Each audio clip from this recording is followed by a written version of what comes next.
Olá pessoal, aqui é o Diego Ganev e eu estou trazendo essa deck tech pelo canal Donos da Mesa para vocês. E o formato é o Modern, já que temos o GP nesse próximo fim de semana. E eu vou mostrar aqui uma das opções que eu cogitei. É uma das três que eu acho mais viáveis para esse GP. Então é o BG Midrange, ele é um deck basicamente simples de entender como funciona e de execução um pouquinho mais complicada. Então é importante a gente conhecer bastante do formato, porque esse é um deck meio metacall, assim. Ele tem um match mais complicado contra combos, porque ele tem só os descartes de uma mana e talvez essa brutalidade aqui para ajudar contra combos em geral, mas ele é muito bom contra Fênix e contra Death Shadow, e eu vou explicar o porquê. Para começar, a base de mana dele é um pouco simples, então ele tem bastante terrenos que entram em jogo sem custar vida, né? Então a gente vai perder pouca vida com a base de mana, isso facilita o match contra Burn e até mesmo contra Fênix, que tem um lado mais agressivo. Os 4 Field of Ruins aqui, eles nos ajudam muito contra Tron e contra decks com main lanes. Para manter essa quantidade alta de Field of Ruins no deck, a gente precisa de bastante básicos. Outra coisa importante é que a gente não pode também ter muitas Fat Lands, porque realmente não cabem no baralho mais do que 4 ou 5. Então já é um número bom para a gente não perder até tanta vida sacrificando um terreno. Apesar de ter os 2 Tireless Tracker no deck, eu até incluí a quinta Fat Land, que não é tão comum do pessoal usar. E também porque facilita a revolta, que vai deixar o nosso Fatal Push bem melhor, né? Eu acho que é a melhor removal do Modern hoje é o Fatal Push, que você pode usar em qualquer turno sem muito drawback, mata quase todas as criaturas, diferente de um caminho pro exílio, né? O Path to Exile, que se você usar um Nubble no turno 1, você basicamente não está fazendo muita coisa, né? Você deixou do cara gerar uma mana para ele ganhar um terreno que vai gerar uma mana. Então ele tem 6 descartes, são 3 Seizes, 3 Inquisições de Kozilek. Esse split pode ser mudado, às vezes a quarta Inquisição pode ser até melhor no ambiente de muito humanos, burn, os decks mais agressivos, só que pode fazer falta contra decks de high-end, né, que a gente chama, que pode ser Valakut, Tron, até mesmo o W Control, porque a Inquisição não vai tirar cartas de custo 4 ou mais, então tem muitas cartas relevantes nesses baralhos aí. E os 4 Fatal Push, que são o que fazem o deck ter boa resposta contra os agros e até mesmo contra a Fênix. Você tem muita forma de matar a coisa no gelo no começo, né? Sendo com Fatal Push ou com Troféu do Assassino, que também são 4. E depois você tem aí uma gama grande de drop 2 poderosos, que eu acho que são os melhores do Modern, na forma de Dark Confidence, são 4. Scavenging Use, que está muito bem posicionado, ele consegue te estabilizar bem no jogo depois que você aplica algumas remoções, tem a mesa ali meio controlada, ele te dá vida e fica grande. Os Tarmogoyfs, que são de um custo-benefício absurdo, né? 2 manas para uma criatura de início 3/4, muitas vezes 5/6 e até maior. É muito bom. E eu tenho aqui um Green Flare nessa lista. Ele complementa aqui o quarto use que pode ser usado, mas é que o use no começo não é muito útil, né? E ele tem uma sinergia boa também com o Dark Confident, então você consegue, quando esse cara ataca e causa dano, né?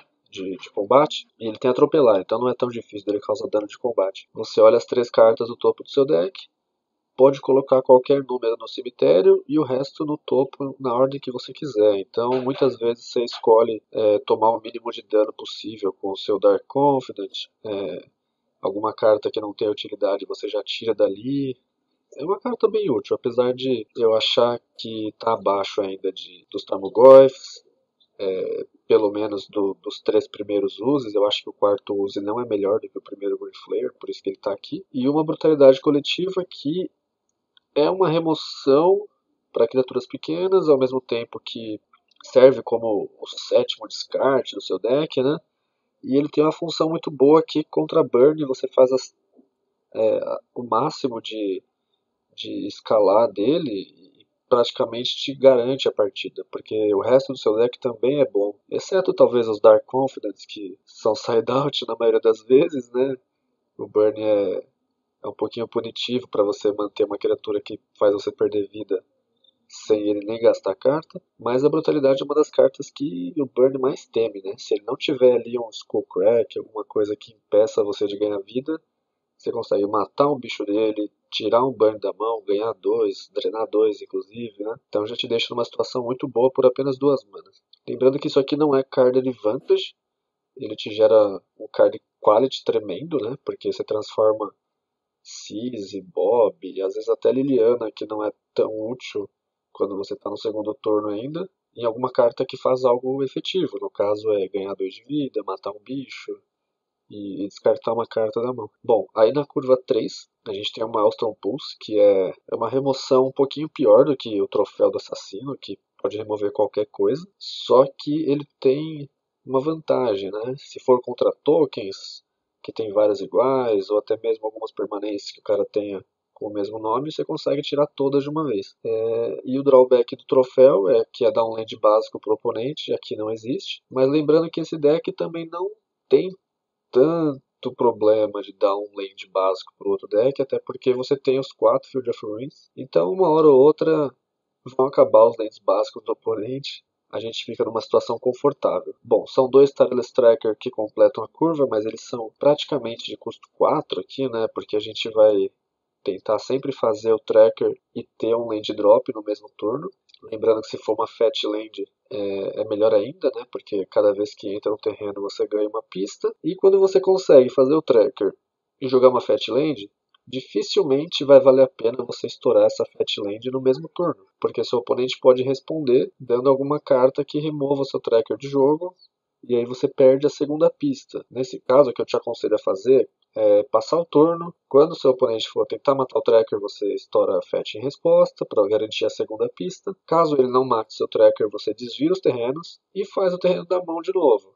Deixa aquela fetch quietinha ali. Claro, isso não é uma regra para você usar 100% dos casos. Se você tiver alguma carta de uma mana que você queira usar e até precise usar no turno, não tem problema você estourar a fetch, o tracker acabar morrendo, mas você conseguir jogar aquela carta. Então temos as Lilianas do Véu, que são muito boas nessa estratégia, porque a gente tem cartas que repõem as cartas da nossa mão, como o Dark Confident e o próprio Tracker. Enquanto isso, o oponente vai ficando sem mão. E se for lidar com uma carta por vez, esse deck é um dos melhores, né, para fazer isso. Você tem remoções quase que incondicionais na forma de Troféu e Fatal Push. A própria Liliana vai dar um édito no turno seguinte sem problemas, o cara vai ficar sem criatura de novo. Você vai conseguir manter o jogo num ritmo desacelerado, que é o que esse deck mais quer. E, por último, o Kalitas, que é uma criatura que não é tão comum, mas ela tem um metacall aí envolvido, porque tanto contra Fênix, contra Dread,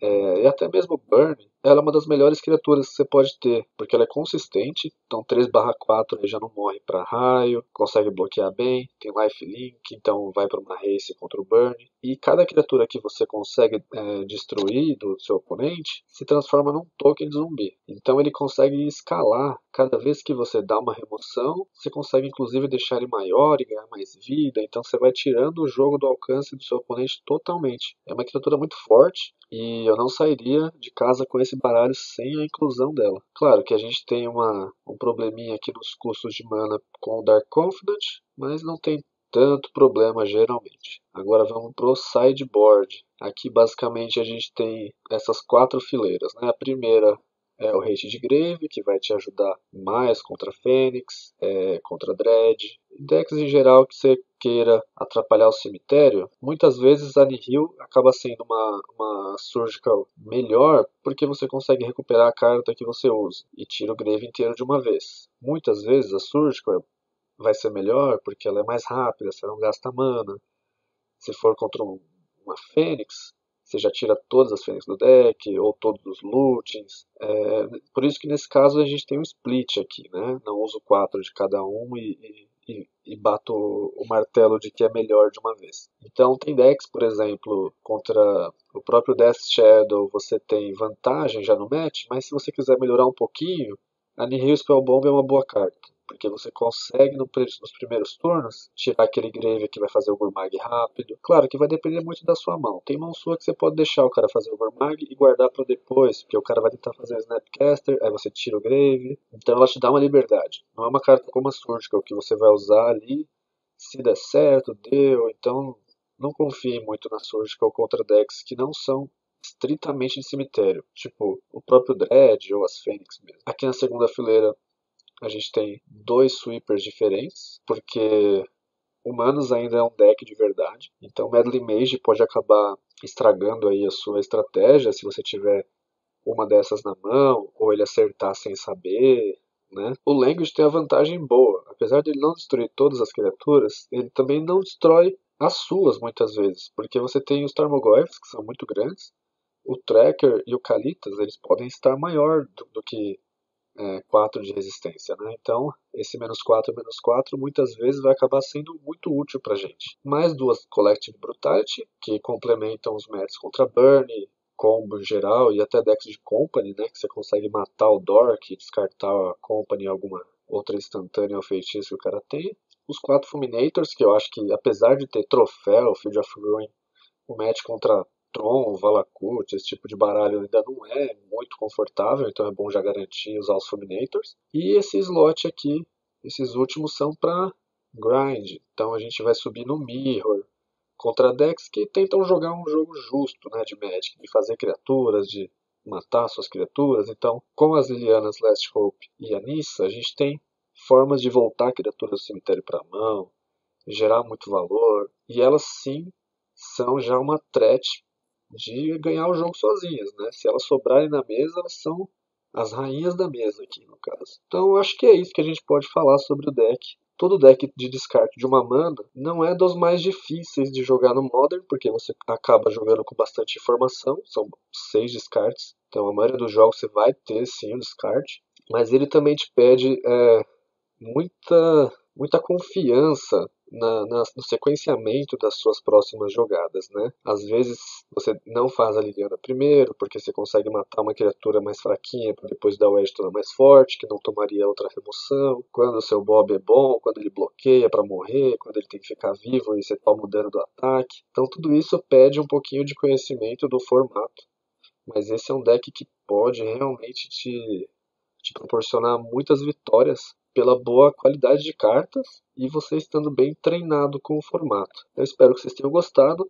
Deem feedback, algum outro deck que vocês queiram que a gente fale sobre. As outras opções de deck que eu também gostaria de jogar são o próprio Grixis Death Shadow e o R Fênix, que já é unanimidade, né? Então, espero que vocês tenham absorvido alguma coisa legal e ficamos por aqui. Muito obrigado.